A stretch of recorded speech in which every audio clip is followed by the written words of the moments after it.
MC 5, 4, 3, 2, 1. Call to order for the Town of New Windsor, the work session for March 20th, 2023. We have all 5 council members present.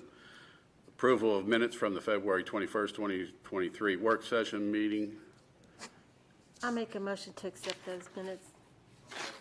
We have a motion and a second to approve the minutes from the February 21st, 2023 work session meeting. All those in favor signify by saying aye. Aye. Those opposed, so carried. Dana CD rates and renewal, All right, guys. 4 or 5%. Actually, we do. All right, good. We're gonna make some. Yeah. So tomorrow, $207,476.86 will be matured with farmers and merchants. I reached out to 3 banks: Woodsboro, Farmers and Merchants, and ACNB. Woodsboro has 2 CD specials, and these are 8-month CD at 4% or 4.8% yield. Minimum is a $10,000. Totally can do that. They have a 14-month CD at 3.5% or 3.5% yield. We meet the minimum buy-in, it's like $25,000 too, so we're good there. Farmers and Merchants, they have a 13-month at 3.75, and that's only special that they have. Both of these from Woodsboro and Farmers and Merchants are bank CDs, so housed in the bank. ACNB, their bank CDs really couldn't do anything, but they have 2 brokered CD options. They have a 6-month at 5%. The only catch there is the minimum is $250,000. We would have to add $42,523.14 into that, which there is enough in the general fund if we went that way. Or there is a 12-month CD at 5.35 with a minimum of $125,000. What kind of penalty is on the 5% if we need to take out early? So with a brokered CD, there isn't really a penalty. It is to see who would buy our rate. And with a high rate, we would have a lot of options. But it's really the 4 and the 5 at 8 months and 6 months, if you wanted to do a quick turnaround, and we could go back 6 months. So just so you guys know too, in July we'll have one that it will mature, and in July of 24 we'll have one that matured. So stagger a little bit. So the one's 4.8? 4.8 is with Woodsboro Bank. And the other is 5, so only 0.2% difference, and we don't have to come up with much money. We had to put money in there. So yeah, either one, they're all great rates. Yeah. 4 and 5% right now. Yeah, wow. We haven't seen that for a while. We haven't seen that in a long time. Our current one with Farmers and Merchants that's coming to be matured yesterday was 0.2%. Oh. So you would be good with 4.8? I would be good with 4. I think Woodsboro Bank is a great option, and then keep the money different places. I don't like all money in one spot. Right. That's my opinion. I think it's a good idea, and I can call you, Vaughn, tomorrow, and we can get the ball rolling. Everybody good with that? Yeah. Yes. Do we need All a right. motion? Thank you, Dana. No problem. Make it happen. I'll reach out to you and Kim tomorrow. I'll need IDs and all that for paperwork. Oh, okay. Okay, thank you for that. No problem. Very nice.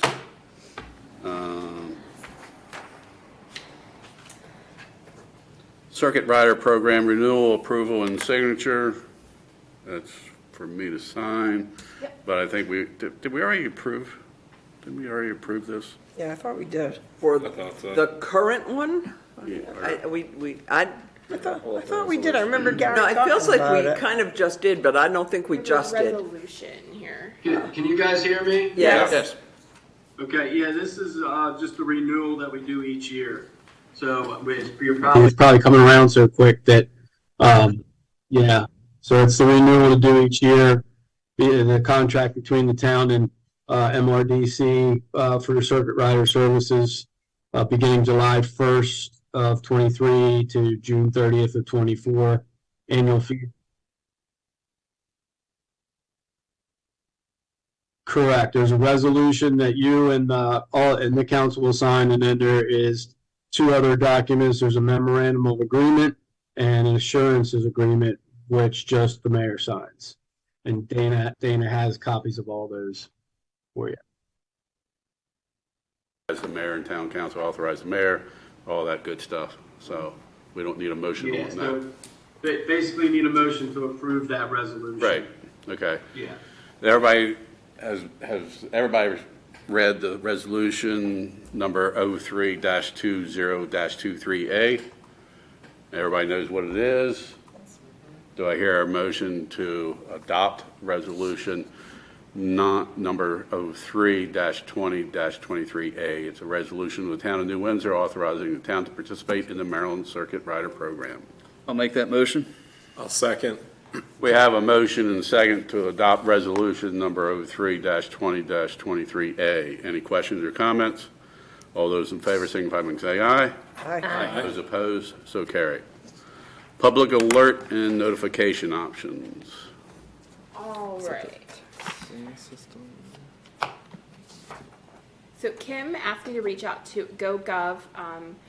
That is basically a town app. If anybody has the Carroll County town app on their phones, does anybody? I did it one time. Just to kind of see what it is. Basically an app.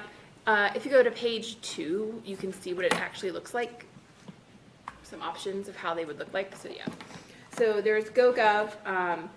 You can completely customize it to our colors, our photos, everything, the whole shebang. On this app, you can pay the water and sewer bill. We can give alerts and notifications.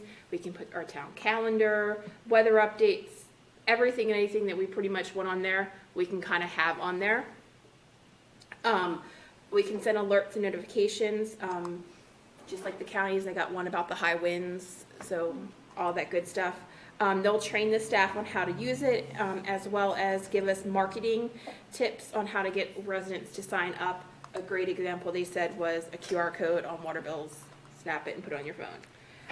So that is $3,600 a year or $300 a month if we went with GoGov. I looked for another company. There's InfoGrove. This is another town app, very similar to GoGov. You can do everything that they're saying you can do on this app. However, it's more built for smaller municipalities. They have 3 options that you could do. A branded app, which is $7,000 one-time fee. Again, this is completely customizable, all us. Then there is a Coke branded app for $6,200 one-time fee. It's customizable, but at the very bottom, somewhere on the page, it'll say powered by InfoGrove. Or they have a shared app option. So this is $2,500 one-time fee. It's not customizable. Of course, it'll say Town of New Windsor, but you're not going to be able to change colors, add all your photos, all that kind of stuff. You would download like an InfoGrove app on Apple or Android, and then you would type in Town of New Windsor, Maryland. You would mark that as your hometown. Whenever you hit that app to open it up, it would automatically pop up to New Windsor. That's a one-time fee of $2,500.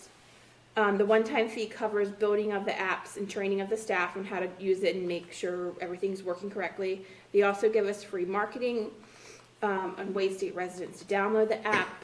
Once the one-time fee is done, there is a yearly fee as well.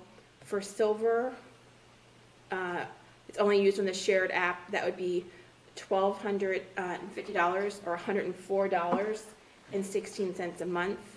For the gold, that's the branded and co-branded, that's $2,500 a year or $208.33 a month. And you see those pictures, they all look very cool, they're very fun. I also looked at some text options as well. There's Text Eddy, monthly rates, they have a $39 a month for 2,400 messages. But when you send one message, if you send it to 400 people, that equals one message. So water main break on blah, blah, blah, to 400 people, we're down to 2,000 messages. So, or there's a $50 a month option for 4,200 messages. It's 300 characters per text. Again, each resident's phone number is one message. You can purchase more, $20 for 500 messages. And free incoming messages. So if a resident responded saying thanks for the heads up or blah, blah, blah, or asked a question, when we send them a message back, that counts as one of our 2,400 messages. So just keep that in mind. And then there is this Text Them All app. Again, very similar to TechStudy.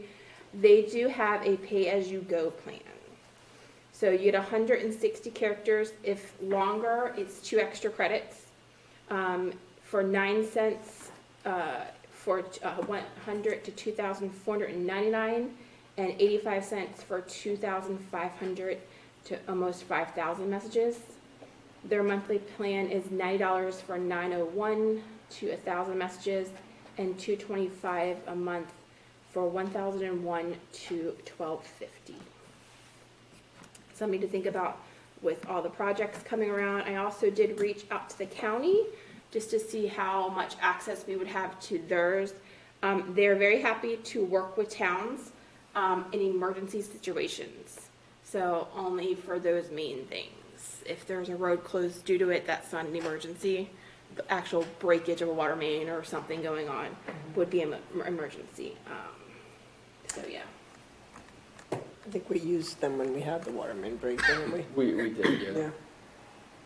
And I do have the contact persons. If anything major happened, we can definitely reach out to them right away. Yeah. Dana, I have a question. So, the annual prices for these are the same as what you would pay per month. So, for instance, the first one's $300 a month, $3,600 a year. Is there a benefit to paying the lump sum all at once? No discount? No. Okay, on any of them? No, I asked. Also with the first one, the GoGov, I asked because they're giving us training and marketing help. The next year, would there be a discount? And they said no. It's kind of $3,600 a year all around. And was that inclusive of the emergency messages that we might need to send out, or did I miss that there are rates for that?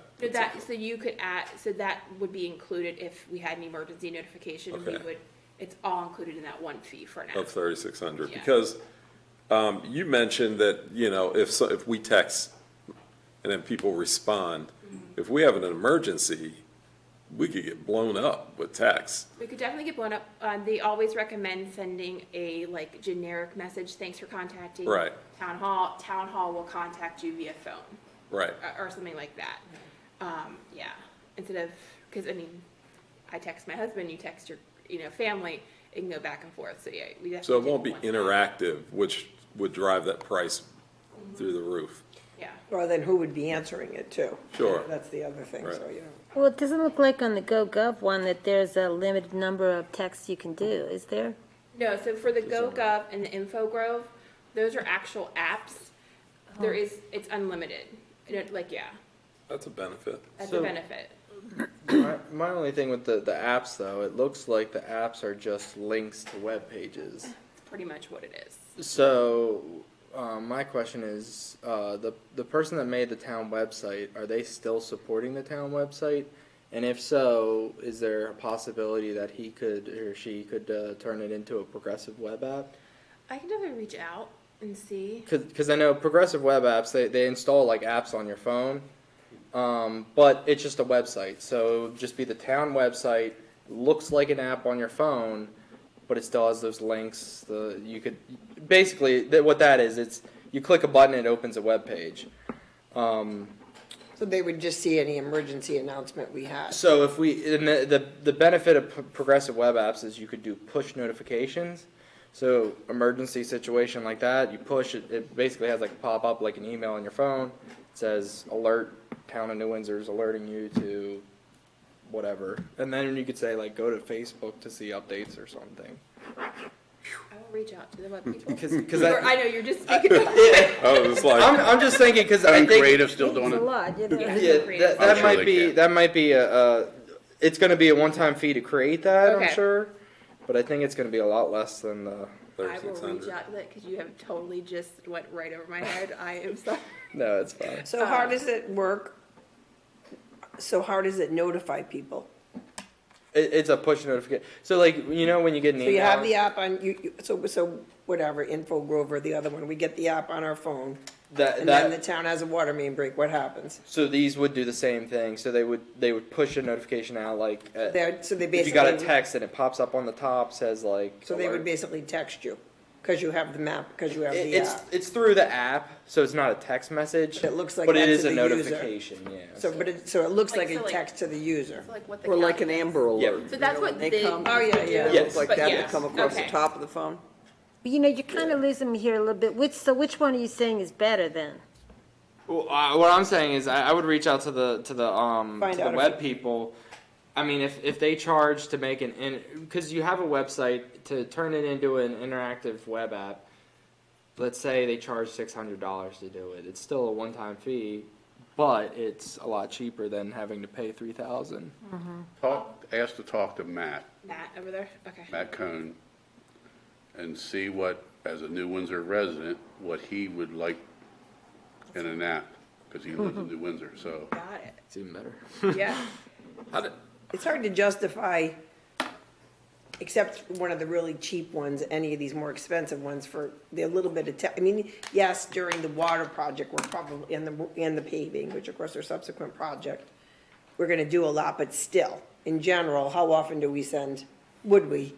You know, some of the less expensive ones I could see, but if what Will's suggesting yeah. would work out, I that think would, these are very cool, They yeah. are. but, I mean, Westminster doesn't have one, Tawnytown Yeah. doesn't have one.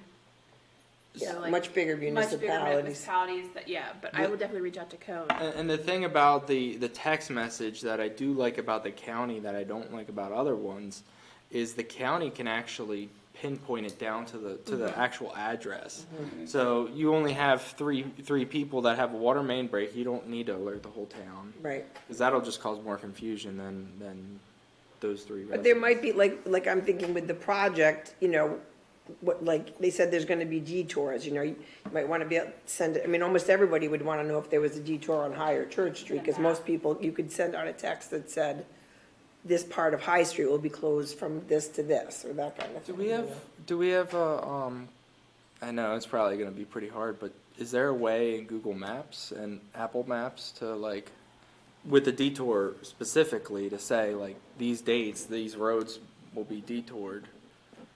So maybe we can get it put on, so if anybody's on their map app, it just automatically reroutes them. Google's not really. And Waze, I yeah, think any, Waze is the one, like, you have to notify, like. if Waze you're is owned by driving. Google. Okay. So they should be able to do it as well. I will see what I can find from those too.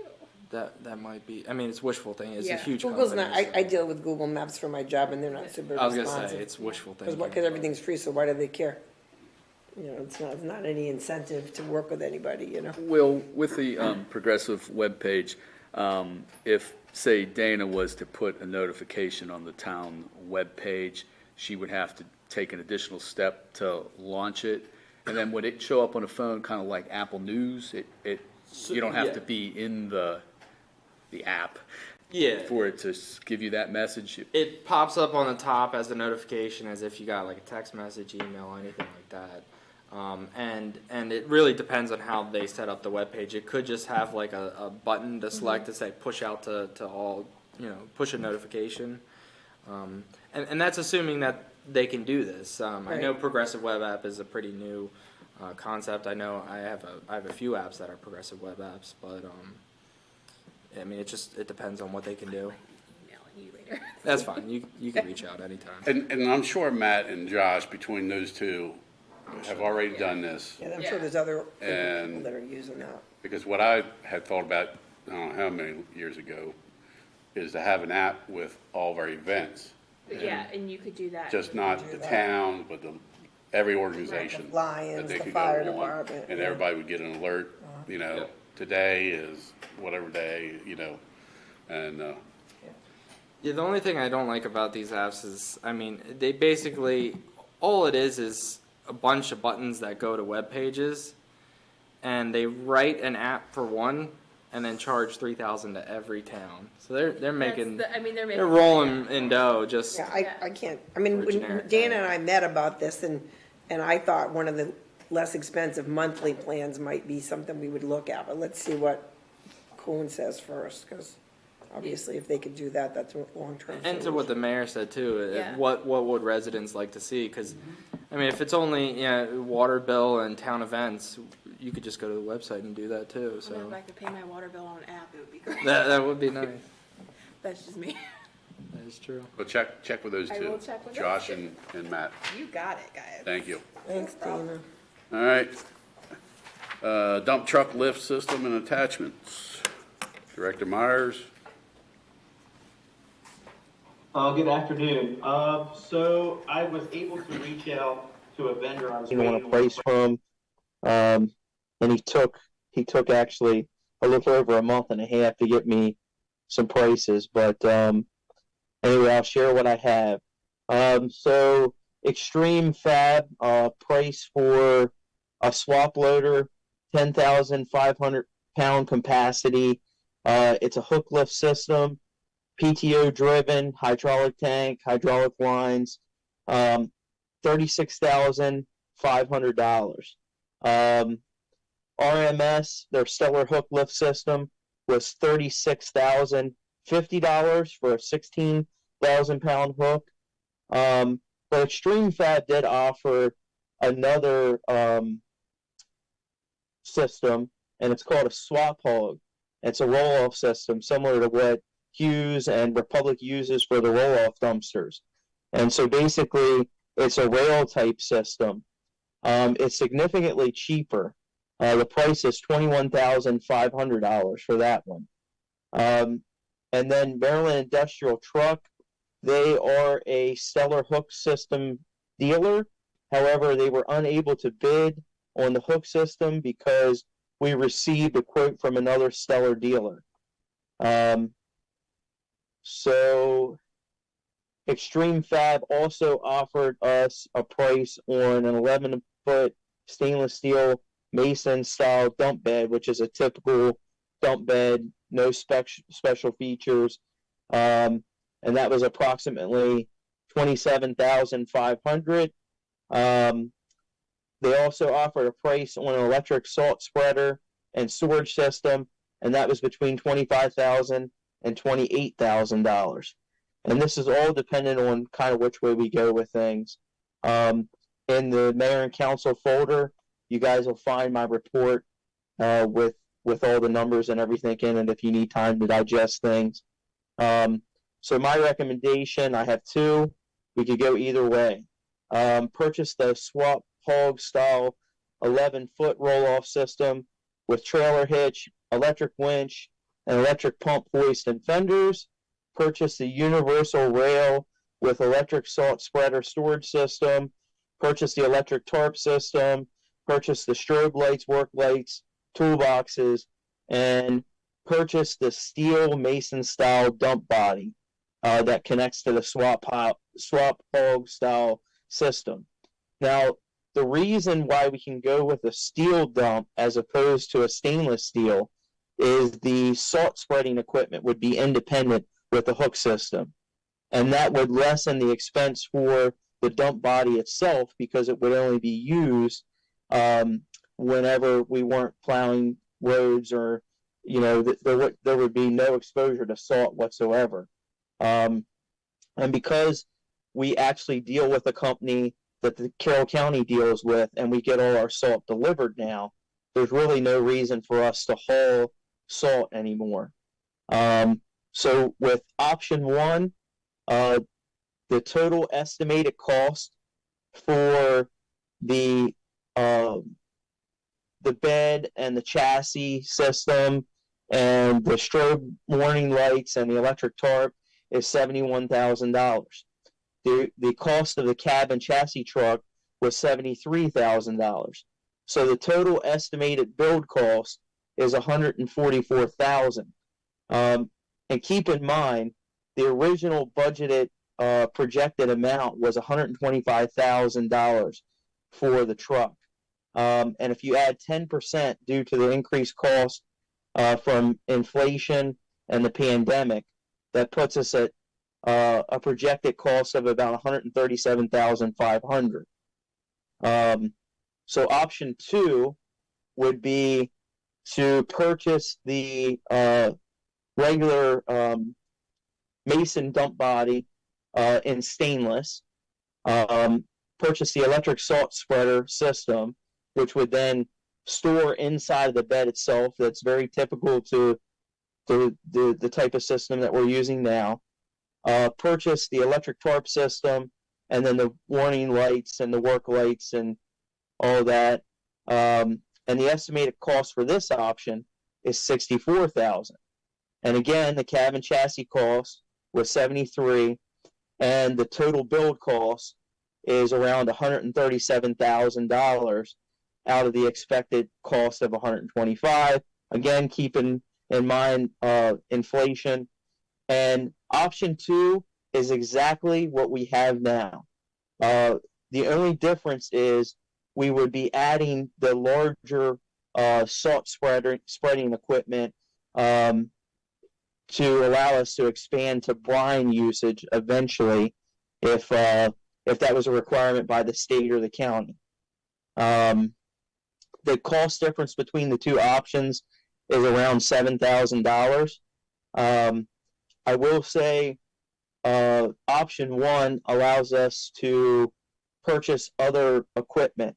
So we can purchase a flatbed if we're going to be hauling piping or materials.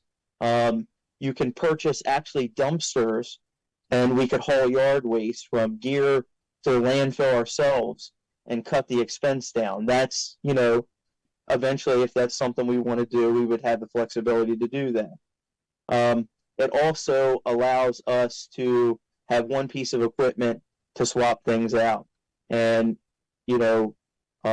we wouldn't have multiple different fleets of vehicles to accomplish different tasks. And again, we received these quotes based on the interest in a vacuum system for the streets. And I attached the original quote for the vacuum system, which is Extreme Vac. Again, we participate in a government program, and it's Sourcewell, and they give the best price possible that they can give. It's a procurement arrangement for municipalities and states and stuff like that. So a lot of information to digest here. I apologize it took so long. Again, we're kind of at the mercy of the vendors. And this is a really big task to take on because it's a custom vehicle. So with that, are there any questions? One question I had was the difference between stainless steel and the steel dump body. Does the steel wear out sooner, or are they both the life of the vehicle? Yeah, so stainless steel resists the corrosive nature of salt. And so a steel body will essentially rust, similar to people's vehicles. When you travel in the snow with salt, your fender wells rust out. And that's kind of what happens to a steel body on a dump truck if you're hauling salt with it. I will say that I looked into the swap hog system, and the swap hog system itself is powder coated, and it's actually made in Maine. And anyway, it is a pretty good piece of equipment, and it's protected against the corrosive nature of salt. And that's kind of typical that your subframes of your vehicles are steel, but your bodies, where your salt retention is, are stainless. But again, the only reason we would need a stainless body is if we were to just go with the standard truck body and not go with the roll-off system. Okay, yeah, because I was just curious. I know with the salt, it's even more corrosive than a vehicle because it's exposed to it all the time. And that's what I was worried about. I was worried that the steel might rust out and we might have to replace it halfway through its lifespan. But if it's powder coated and everything, it should be fine. Yeah, and again, if we went with the regular Mason steel body, we wouldn't really haul salt with that anyway. I get salt deliveries. And if by chance in an emergency situation we had to, there'd be limited exposure. So we'd be okay. And there's plenty of dump trucks out there that have the standard steel bodies. It's all really about maintenance. So I think we'd be okay, but stainless is definitely the way to go.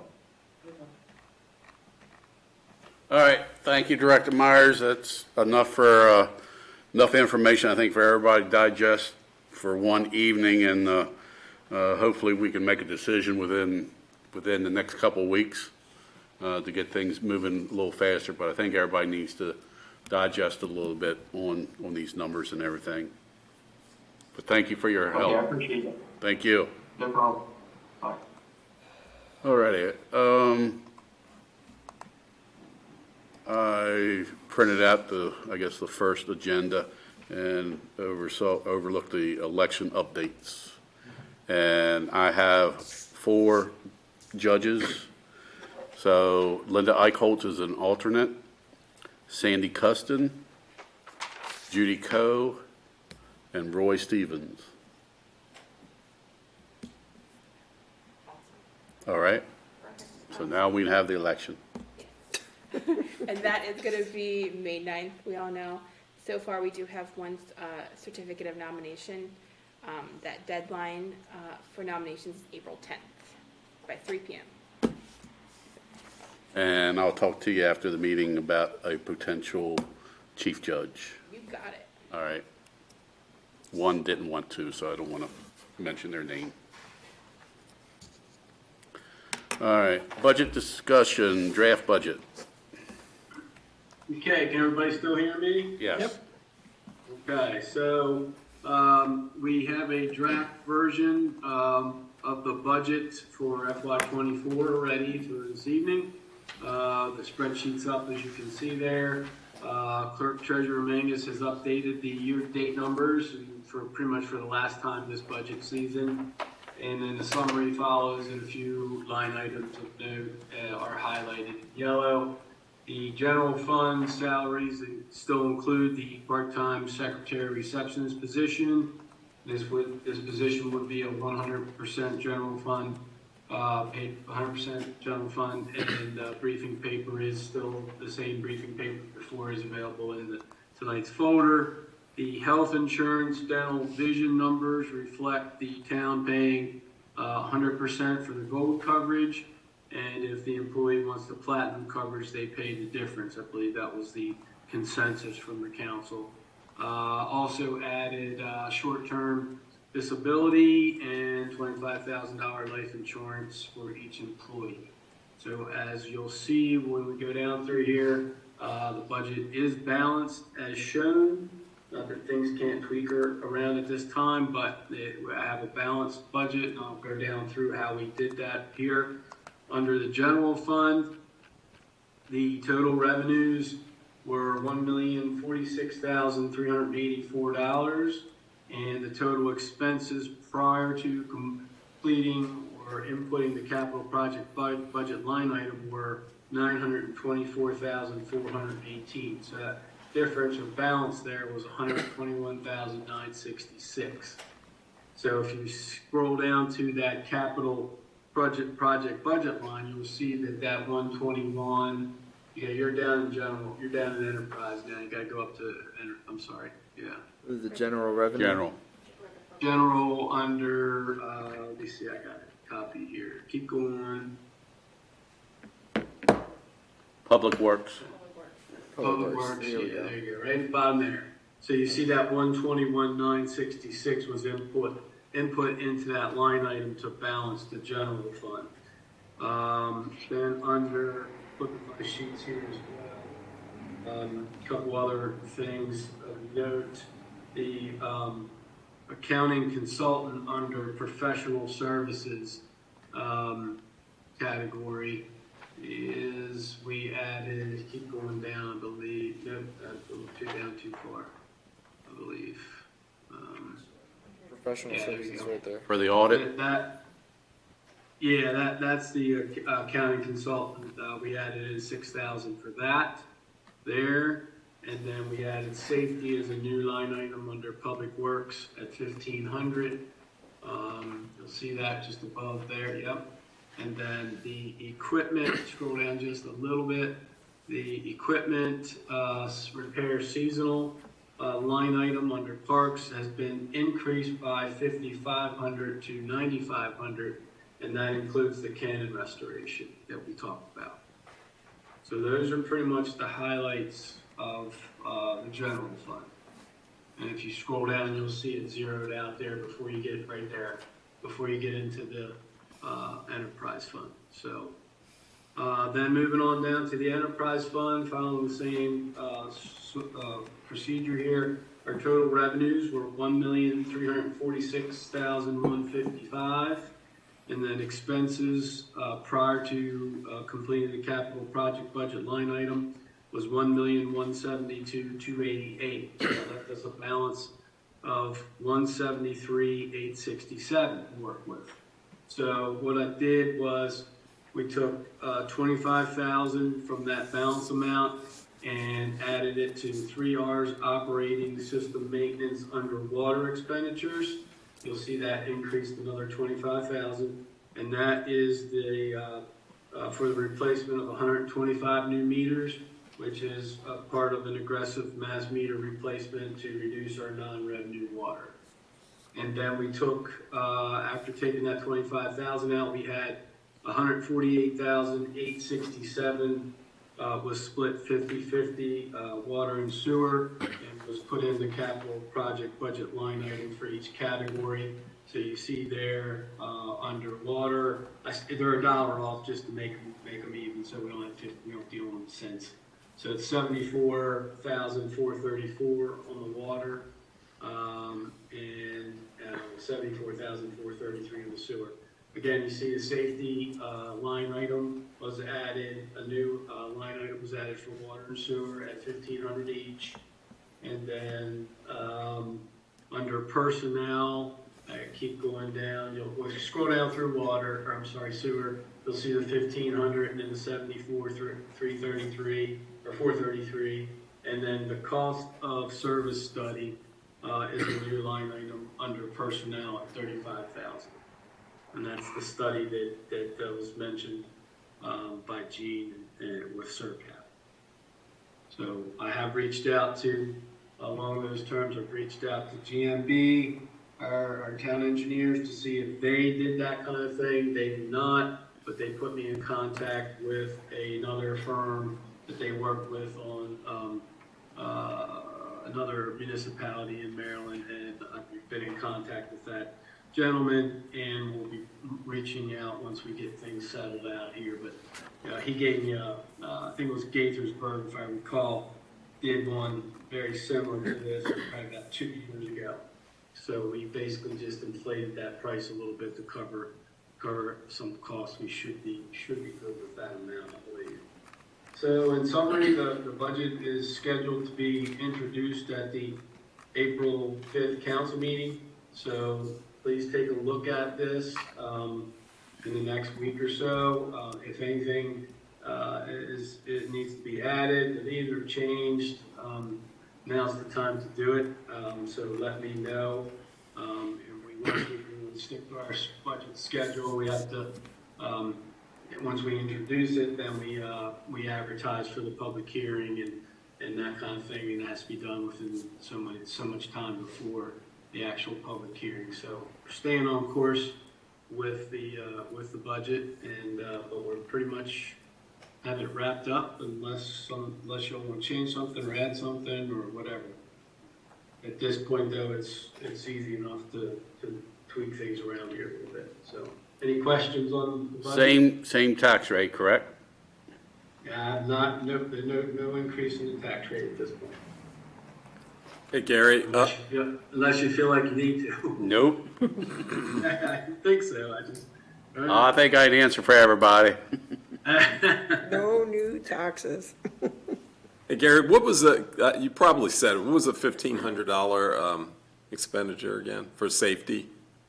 Yeah, I was talking with Director Myers, and we thought that it was good to have that line item in to be able to update and keep safety equipment and things for all the for the staff and things like that. So we put it under general fund, and we also put put a category under water and sewer under the enterprise fund.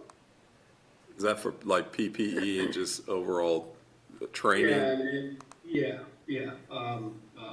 The harnesses, and they have to be replaced so often, and I believe tested and things like that. So, yeah. We also have metering equipment, so we can go inside of the tanks when we're doing maintenance. Confined space entry equipment, all that stuff has to be calibrated. The town has been very, very mindful of safety. It's just we wanted to indicate it on the budget that we plan to spend that amount of money a year, if we have to, for safety training, calibration of equipment, and things of that nature. It's just good aesthetically to see that.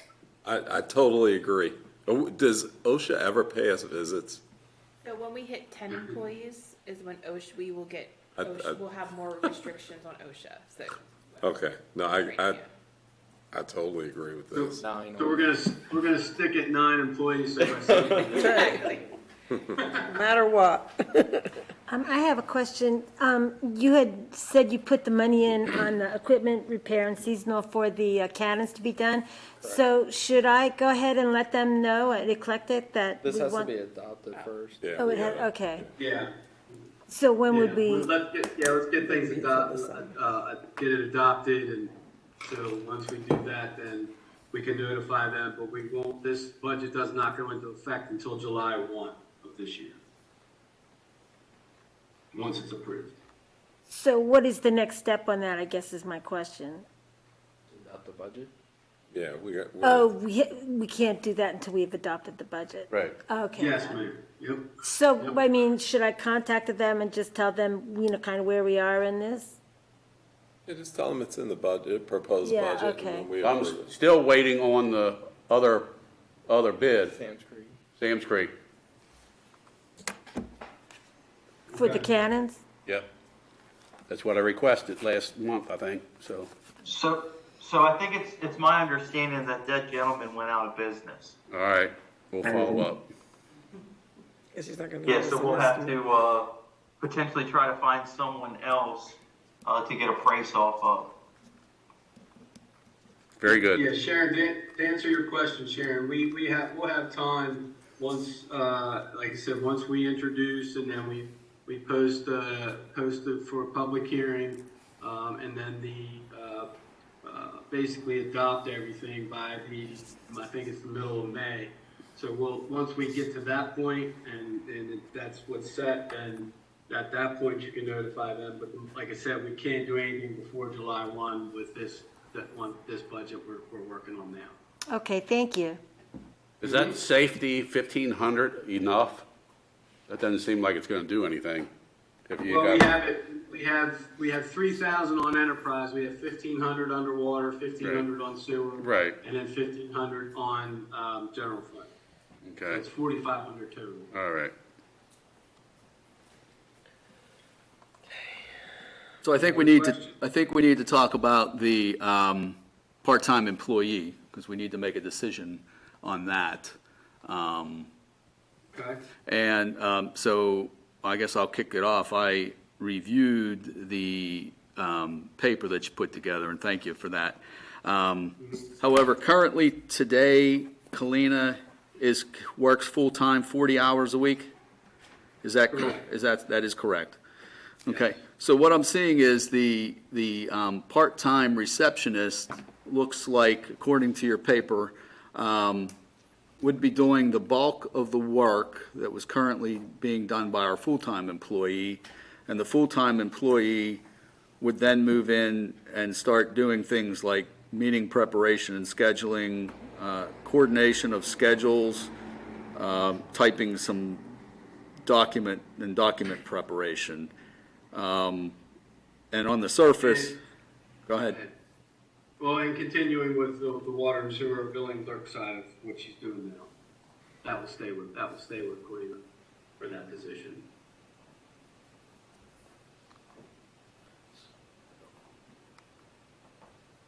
I'm struggling a bit to believe that there's enough work between the two positions.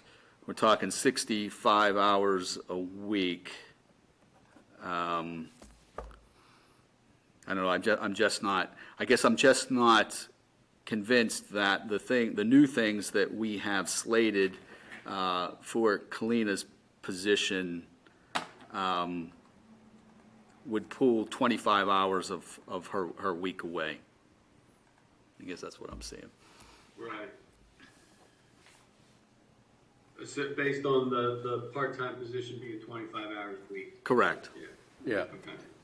I agree. Yeah, it seems like, I mean, like, maybe less hour. I don't have a sense of how busy Kalina is, and maybe I should have asked that question sooner, but I wasn't here last month, and this, the first time I'm seeing this, but it does seem like it's a little, maybe we need somebody, but I don't know if we need somebody 25 hours a week. Is she having trouble getting all that stuff done, Gary, with handling the front desk and everything? I wouldn't say she's having trouble with that, but like I said, the focus was then to free up time so she could function as, you know, an admin assistant to myself and Wayne with that freeing up of that time. We can look at lesser hours. You know, we basically backed it down from, you know, the full coverage of town hall being 9 a.m. to 3 p.m. Monday through Friday. That was 30 hours a week, which then that kicks in the benefits and things like that. So we just bumped it back to 25 hours a day. You know, we could do a different version of that and have it, you know, 4 hours a day or 3 hours, whatever. You know. Yeah. If there's concern about that or thoughts about that. So you I just ran it at 25 hours to get it under the the overtime and the benefits. So it sounds like that what got you thinking about this was that the rest of you could use a little bit more admin support because you're busy. So since Colleen is experienced, it makes more sense to move her into some of that and then have somebody else handle the front a little bit. Exactly. Yeah. Currently, Mike Reynolds kind of relieves Kalina at times, so she can focus on some things.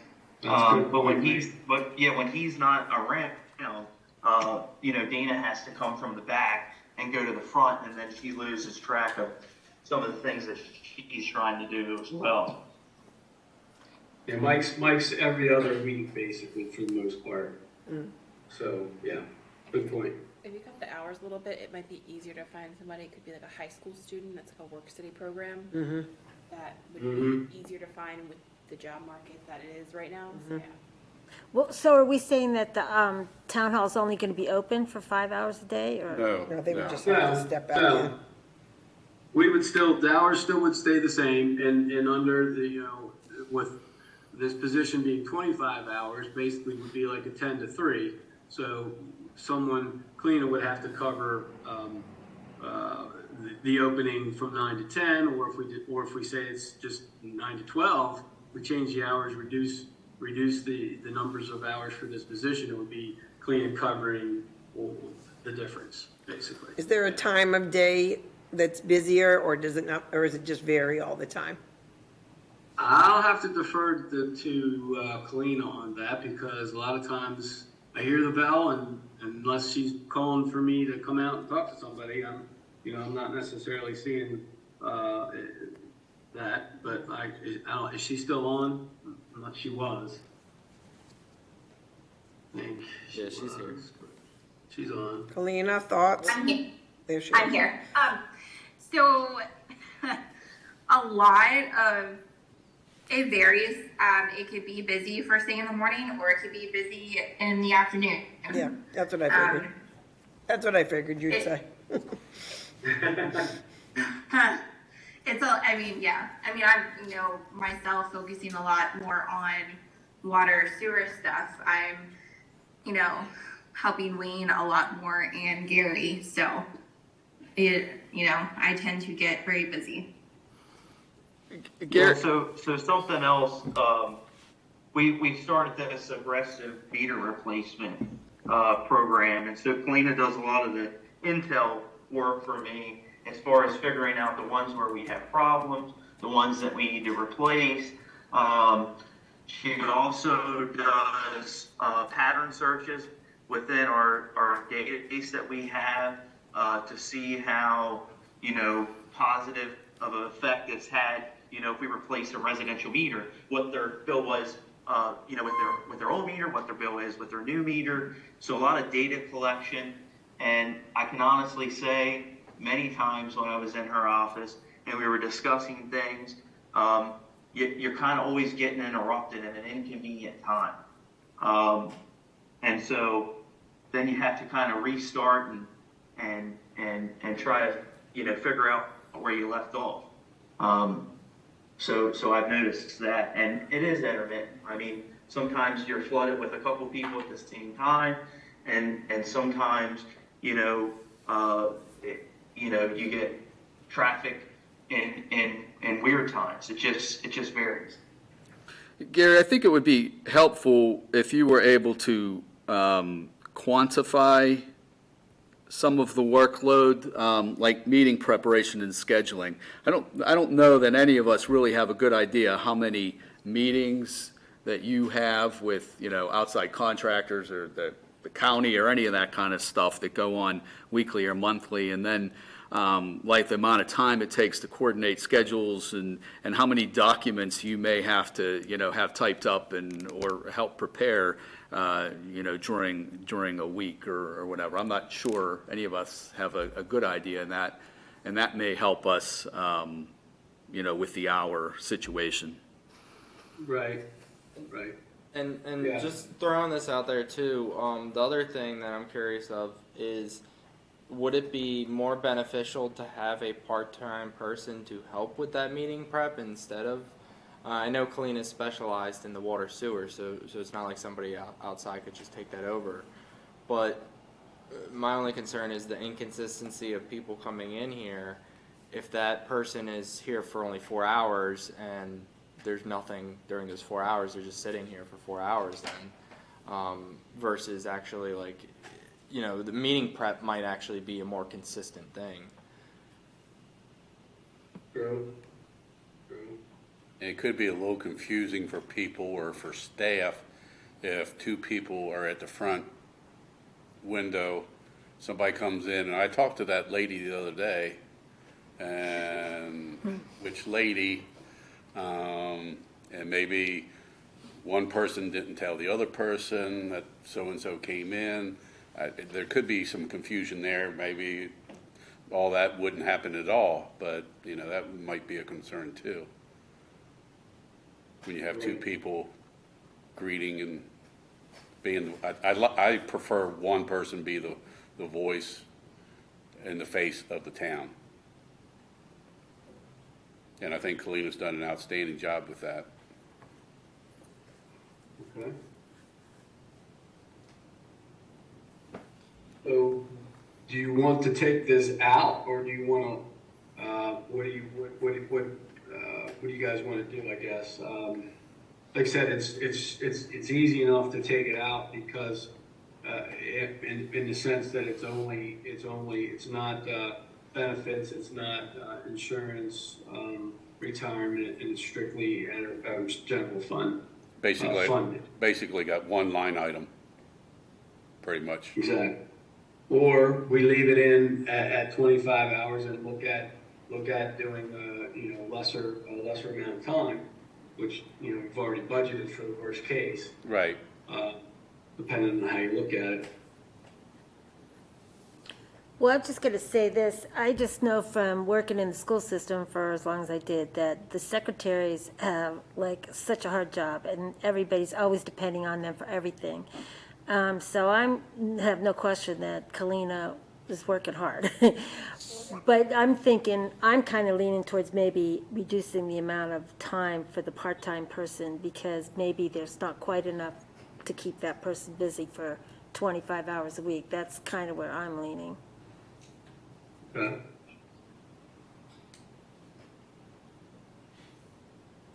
So what's the better way to handle it in the budget, Gary? Is it better to pull it out of that line item right now so there's no confusion, and then put it somewhere where when and if we make a decision to hire somebody, that we can then move that money around, but then we would have the residual money available for maybe other things? You could always amend the budget throughout the year.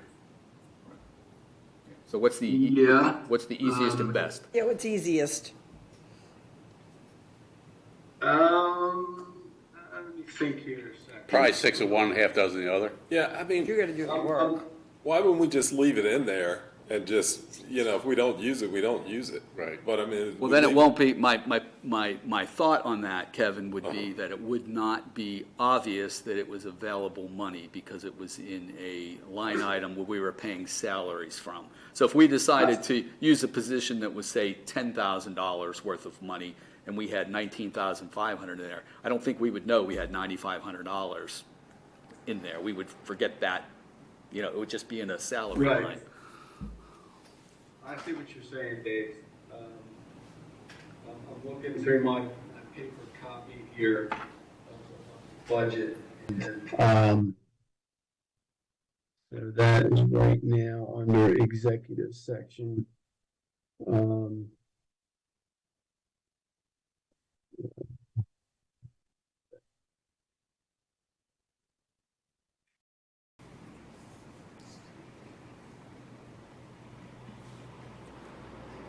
I guess we could create a line item separately from, take it out of the executive salary part, but where we would put it that in the event that we would not use it or not use as much of it, we could redirect that money. Now, keeping in mind that you only be able to redirect it within the general fund, but we could probably just create a line item. I'm thinking possibly under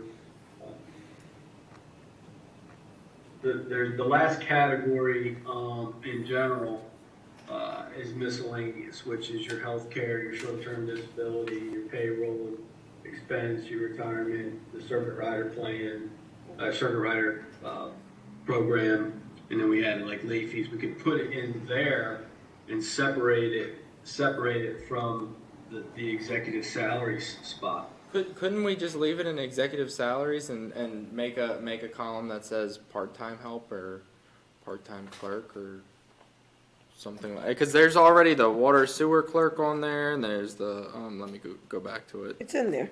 It's got it in there. There's the executive salary, then there's the clerk treasurer, there's the water sewer billing clerk, Right. town manager, code enforcement. So couldn't we just put another line item there that says like part-time? Well, it's It's there. in there. It There. says new part-time. there. It's in there now. Oh, okay. Yeah. So go ahead. So Dave, help me understand that. So you're saying take that out? No, what I'm doing is trying to find the best way that would allow money to be in a line item for a part-time position, but would not get lost in the budget, that if we were only going to spend 50% of that money, that other 50% of the money would be available for something else. Oh, I see. I gotcha. And we would remember that it was available. Right. I don't know that we ever Right. go back and look at No, this you're right, you're salary right. portion here and No, you're say, right. oh, we didn't, Right. We didn't even don't do spend that that. with like overtime and stuff. Yeah, why do we It have just kind of $20,000 rolls. left over? Oh, that's right, we never hired anybody. Well, I mean, a budget is a Yeah. It's guideline, right. if you will. It's nothing in concrete that everything has to be spent, and hopefully there's always That they're not spending. there's surplus on every line item. So whether or not we forget that it's there, we can always amend it after we hire somebody and we know what their salary's gonna be for, say, whether it's 10 hours, 15 hours, or 20 hours, or whatever. That, Yeah. Mr. Mayor, is what I would incline to do. Do it at the same time. You've got an amount at 25 hours, you hire somebody at 20 hours, and at the same time, Amend the you budget. do the line reconciliation, you put it somewhere else, either in a general fund or with your miscellaneous stuff. Okay, that works. That works. That way it's there, Fine. but you address it Right at the same when time. you make that decision. Got that, Gary? Say that one more time, I just want to make sure I understand. We leave it as is, the Okay. 19.5. If we were to hire someone, then we would decide how many hours, and let's just say it's half of that, then we would cut that budget. Once the position was approved, we would cut the budget or amend the budget to reflect a realistic number. Okay. And I got it. It works for me. Okay?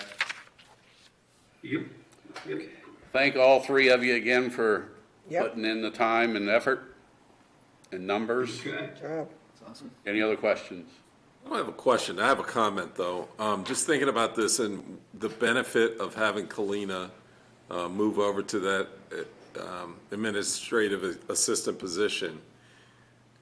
I don't know that there's a quantifiable way to show the benefit for having Wayne do, and Gary for that matter, do what they're focused on doing. I think Gary, correct me if I'm wrong, and Wayne jump in as well. This almost sounds like a thing that we're trying to free them up to do things that they're not able to do. And I don't know that you can simply, I don't know how you quantify that.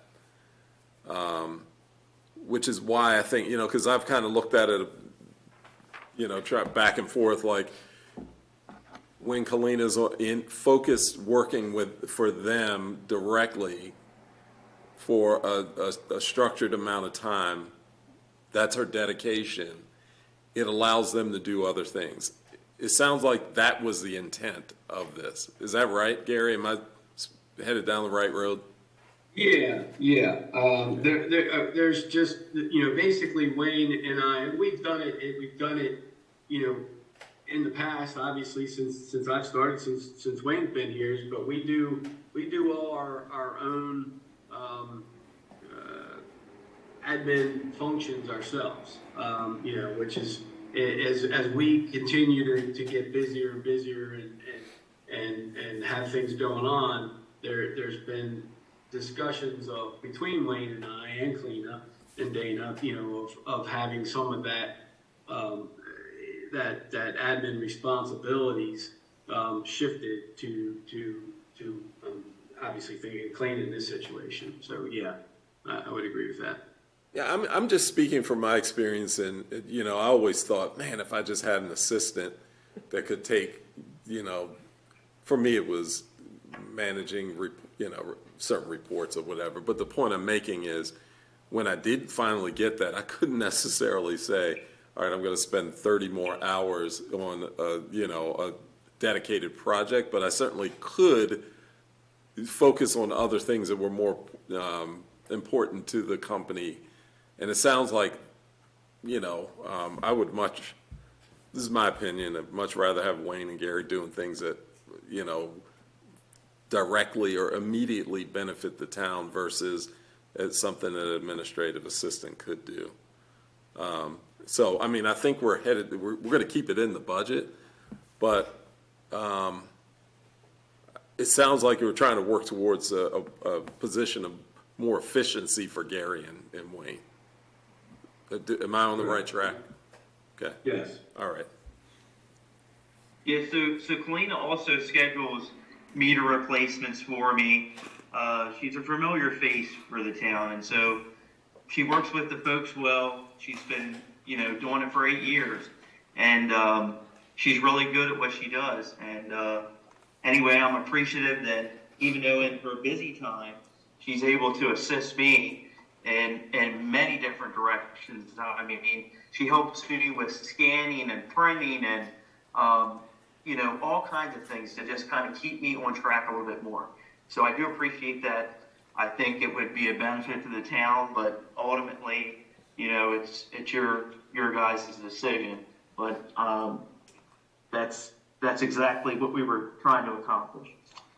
And I don't think, I agree with Dana's point too is that, even if we cut the hours from, 25 to 20, it might be a little easier to, or whatever we decide to break it down to, it might be a little easier to, like I say, track a student or something like that for the position. Or somebody who had So- children out, or even somebody who had children, like young children that were in school and they could come in during school hours or anything like that, Right. Makes Yeah, it a get little the kids bit. on the bus. Yeah, come and in then for get about here 5 and then that kind of thing, Right.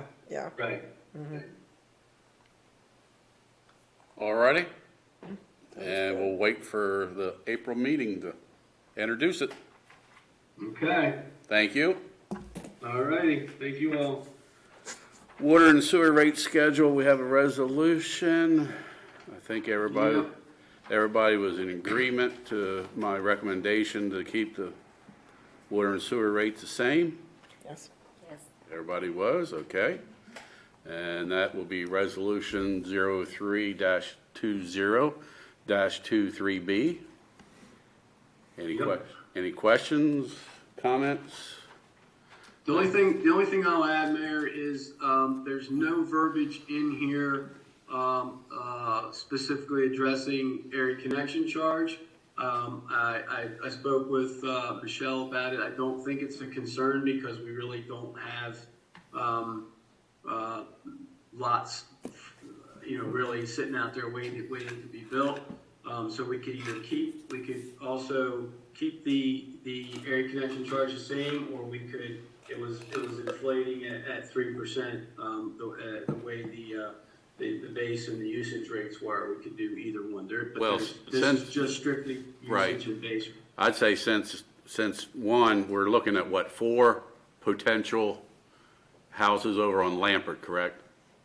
That would be the only ones that I'm aware of. Right. Other than the remaining ones in Snyder's, that's correct. Right, and have they paid for all theirs? Snyder's? Yeah. No, No. not yet, but I think the last count, there's 10 or 11. 11, I think that was the Yeah. last count I heard. So I would say keep it, I mean, whoever builds is passing it on. And there's absolutely no feasible way for that Lambert property to be developed to the point of payment by the time by next budget year. Oh, no. Change it again. No. And since it's not in this resolution, I'd say we just keep on leave it. increasing that each year. Yeah. Okay. Be my, That was kind of my thoughts too, knowing Yeah. that we're not sitting on a vacant farm or something that's No. not developed. no, Yeah. no. All right. So do I hear a motion to adopt resolution number 03-20-23B? Second? We have a motion and second to adopt resolution number 03-20-23B. Any questions or comments? All those in favor signify by saying aye. Aye. Aye. Those opposed, so carry. Okay. Anybody have, yeah, The only other thing I had was really nothing other than the upcoming schedule, which will take us through the rest of the budget process, which again, the dates are there. April 5th, council will introduce. April 17th, work session will be the final budget review if we need it. And then also the May 3rd, council will be the final budget discussion. Like there's room in here, and then May 15th is the budget hearing and adoption. So I think Michelle, is it 30 days before I think it's 30 days before or 21 days before we have to advertise for the budget, for the hearing? It's not 30. I'm not sure it's even 21. I don't know off the top of my head, but I would say 15 or 14 is what I'm thinking. But I'd have to confirm that. approve the budget at the May I was meeting. gonna say, why do we have to Yeah, why do drag we this have, out so far? yeah, we don't really need 4 final reviews. No, we've kind of finally reviewed it tonight. Yeah, we can. So, I mean, if you introduce it, You have to have 30 days, or give or take 30 days from the time you adopt it to the time you have your hearing, correct? no, that's what I'm saying. That's only 15 days too? No, you can have your hearing and adopt your ordinance the same night. We've done that. Right. You can't introduce it and have your hearing and vote on it the same night. So you Right, could right. introduce it on the 5th And vote on it. and have a hearing on the 3rd of May and introduce, and pass it if there's nothing else to say about it. Right, that's what we always do. We Oh, have- yeah, we I'm have sorry, the I hearing. didn't understand what you Yeah, were 30 saying. days, Yeah, so I think that, Normally. let's get rid of that last date don't- and just yeah, I move don't think everything up till the 3rd. Yeah, because we usually introduce it 1 month, and then the following month, we have the hearing Yeah, before the and- town council meeting. and then We adopt. close it after 60 seconds, and then have the motion. sometimes it's a minute and a half. It might be. Hey, I like it that way. I'll look at the schedule. I don't have it here in front of me, but we just have to have time to advertise for the hearing. Right. We've done it in the past where we've adopted it ahead of schedule and moved it Yeah. up. We'll move it up to wherever we can and still make sure everything's notified and done according to law. Very good. Anybody have anything else? I do. Okay. Not to beat a dead horse, but the town's Christmas tree is still sitting in the middle of Fountain Park. Yes, it is. Was the family notified? Anybody know? I don't know. So I did check the tree, and last week, because I saw the same thing. I'm not saying that it's still being there is a good thing. I'm just saying, I was concerned that it was dead, but it's actually pretty fresh, still. So Public Works can take it from there as far as whether they contacted the folks, but I was concerned the thing was dead. But the burlap is still wet, and the needles are pretty tight. So we do have a person that's going to take it. Right. We had two. Well, only one town resident. Okay, I And we gotcha. decided to give it to the town resident, this first tree. Yeah. Okay, so who does that person needs to be contacted? I don't know who that person is, honestly. I believe last time we talked about this, Kalina said she knew who the person was. And I don't know that anybody else knows. Does any? I think it starts with an R, to be off, I don't know the name off the top of my head. I think his name starts with Is an R. Kalina still on? No, she's not. Yeah. So, Hey, can you check with her tomorrow? Yeah. And I'll If- make sure And that then- he gets contacted and we'll go from there. if they don't want it, do we just put it in one of our parks? I would say that would be a good. Well, I thought we were supposed to have contacted that family. We may have, and they just haven't gotten. Yeah, now if it's on them, then I say we do something with it and plant it somewhere, whether it's in town or, I mean, they might have not Fun taken digging. it because they didn't want to try to dig up a hole while the ground's frozen or something like that, too. Luckily it's getting warmer. Yes, so it's hopefully spring. that might- Well, if they decide they don't want it, there is a spot over in the tot lot where they took a tree down, that it would be right up there at the top of, I guess that's Maple Avenue, where the path starts to go down towards where they're gonna do the wall in the back and stuff. And they took a big tree down there, and so there's a spot right there to the left of the path if you're looking into the park, and which is right across from where the sign for that park is and where the little garden is, would do nicely there. It would Just be saying. it would be ideal to contact the people though, so that the And- Public Works doesn't have to go in water Give and them, Yeah. Give it them needs another- to be removed Make- by. Right, give them a Yep. deadline. So excited that it's gonna go to a good home. Bye. We'll have to put it in one of our parks. anything else, sir? No. All righty. Hear a motion for adjournment?